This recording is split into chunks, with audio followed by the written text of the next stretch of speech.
Assalamualaikum warahmatullahi wabarakatuh. Gas di depan saya ini adalah Profesor Dr. Gusti Ardiansah, Dekan Fakultas Kehutanan Untan, Pontianak. Jadi beberapa waktu lalu heboh cerita illegal logging ya, illegal logging di hutan KHDTK Untan. Mohon dijelaskan bagaimana kasus ini sebenarnya ya. Silakan Prof. Baik, terima kasih. Menarik memang. Sebenarnya kasus illegal logging itu udah tidak menarik sampai dengan hari ini ya.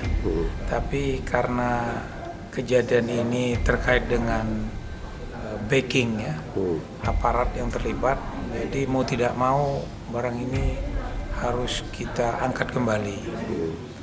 Persoalan illegal logging di Kalimantan Barat saya pikir sejak tahun 70-an itu sudah terjadi. Ya.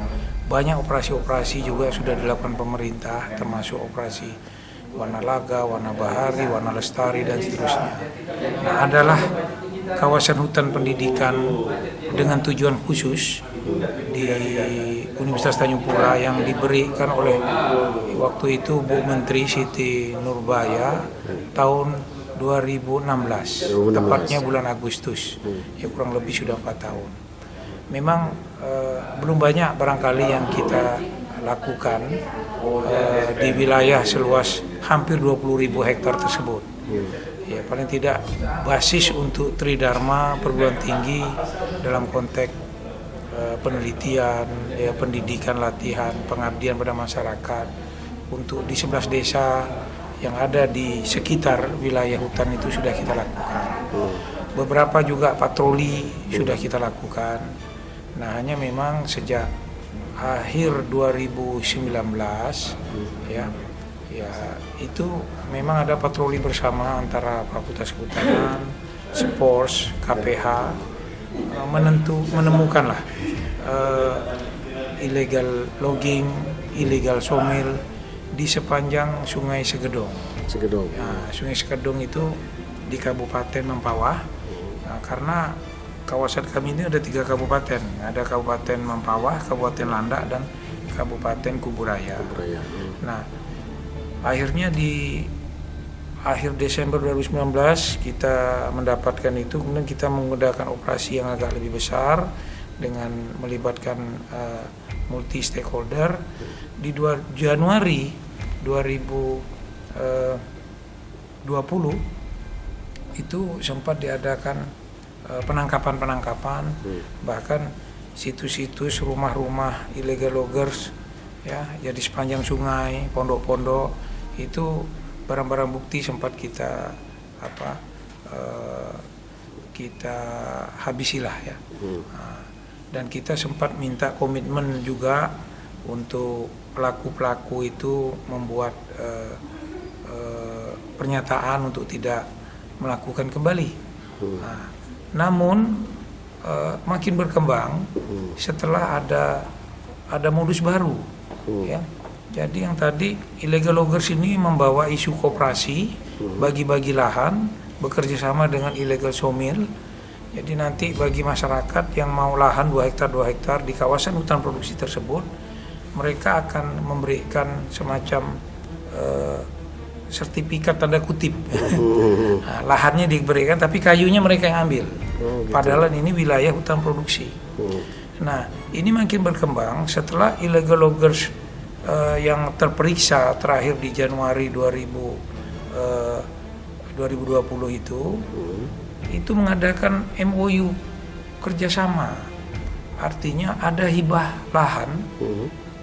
Lahan ini modusnya lebih besar lagi, dihibahkan ke Kodam 12 Tanjung Pura. Dan itu udah ada MOU-nya sudah terjadi di 20 Februari 2020. Dan itu ditandatangan ini oleh Dan Intel ya, saat itu.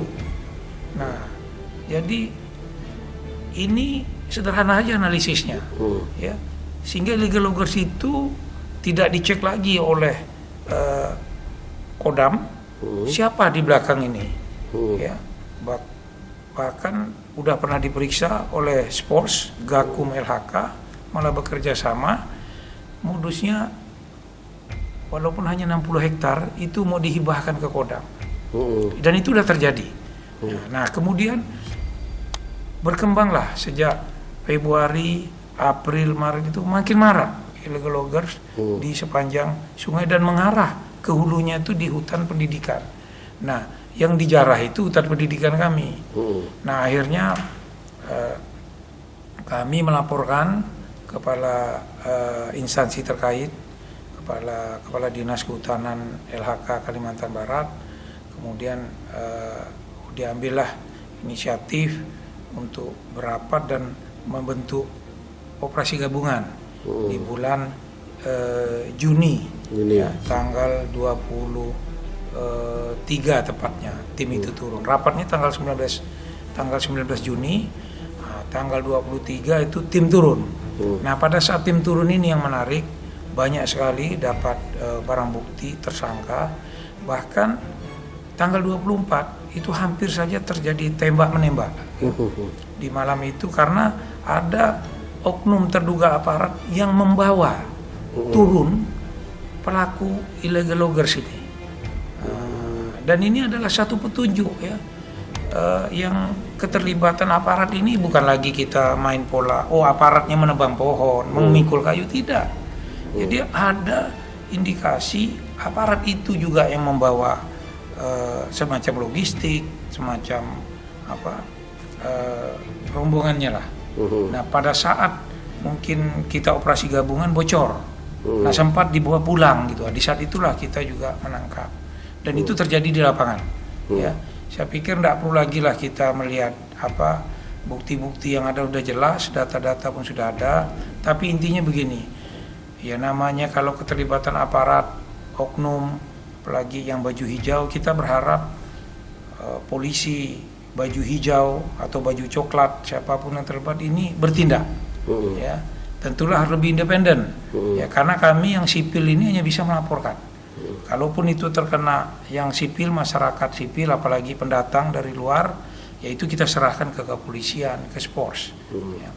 Nah, ini sedang berjalan proses itu. Dan kami juga akan memantau terus. Ya, apabila polisi baik militer yang baju hijau ataupun baju coklat tidak independen dan mendapat tekanan, kita akan laporkan ini, ya, tidak hanya ke atasan di pusat, Jenderal TNI, bahkan ke Presiden. Karena kita sedih, kami yang punya hutan pendidikan ini kan intinya kita berusaha menjaga hutan kita ya, dari segala kegiatan ilegal, ya, baik itu illegal logging, illegal mining, illegal trading. Tinggal inilah satu-satunya tempat pembelajaran mahasiswa kami, generasi muda rimbawan di hutan pendidikan dan latihan ini, yang disebut dengan KHDTK, kawasan hutan dengan tujuan khusus. Nah, jadi kita sebenarnya ingin fokus ke sana. Apa yang sudah kita bangun sana, tolonglah jangan diganggu dengan berbagai macam kegiatan ilegal, berbagai macam modus. Saya. Nah, makanya kita berharap pimpinan Pangdam, ya, kemudian juga Kapolda, ya, Kajati, ya, Musbida dan Pak Gubernur, tentunya juga di atas Menteri, Kasat, ya, kemudian juga Panglima TNI ini tuh menjaga soliditas ini. Karena kami juga tidak bisa bekerja, kami tidak punya senjata, yang kita punya ini hanyalah pulpen, ya, komputer, alat tulis untuk melaporkan ini. Nah, jadi kita berharap ini segeralah penegakan hukum dilakukan. Nah, dan siapapun yang terlibat, maukah dia di lapis bawah, apakah lapis tengah atau lapis atas, kita ingin diproses, karena ini juga untuk pembelajaran kita. Apalagi untuk masa depan juga. Ya, pembelajaran dan juga untuk generasi depan. Apalagi ada perintah harian dari Kasat, ya. Tidak ada itu TNI, militer itu menjadi backing, ya, baik kegiatan-kegiatan semacam illegal logging ini. Dan kami juga minta usut betul itu terkait alih fungsi lahan ini. Mengapa sampai bisa terjadi, ya, adanya hibah lahan ke Kodam oleh katakanlah tanda kutip ini, ya, seorang illegal loggers, ya. Seharusnya kita punya peraturan hibah, ya, kepada instansi ataupun dari masyarakat, warga negara Republik ini kepada instansi negara, itu ada prosedurnya. Ada prosedur. Nah, mengapa ini tiba-tiba hanya dengan melihat surat-surat yang mungkin keabsahannya perlu dipertanyakan di BPN, ya, ke instansi terkait, bahkan udah jelas di situ areal hutan produksi, bahkan diatasnamakan menjadi hutan adat, misalnya. Hutan adat. Nah, jadi kita berpikir sebenarnya udah ada mekanisme itu di hutan juga ada skematik perhutanan sosial. Kita bisa berdayakan masyarakat lewat perhutanan sosial, hutan adat, hutan kemitraan, hutan desa, ya, kemudian hutan rakyat. Ya, skim-skim ini bisa kita memberdayakan rakyat. Tentunya kami dari Fakultas Kehutanan Universitas Tanjung Pura dan juga dari Universitas Tanjung Pura, ya, ini siap, ya, sebenarnya untuk bekerja sama. Namun kita juga berharap mohon aset-aset pendidikan kita ini dijaga oleh semua pihak. Saya pikir tidak hanya menjadi tanggung jawab kami, termasuk juga tanggung jawab bersama-sama masyarakat dan instansi pemerintah. Oke.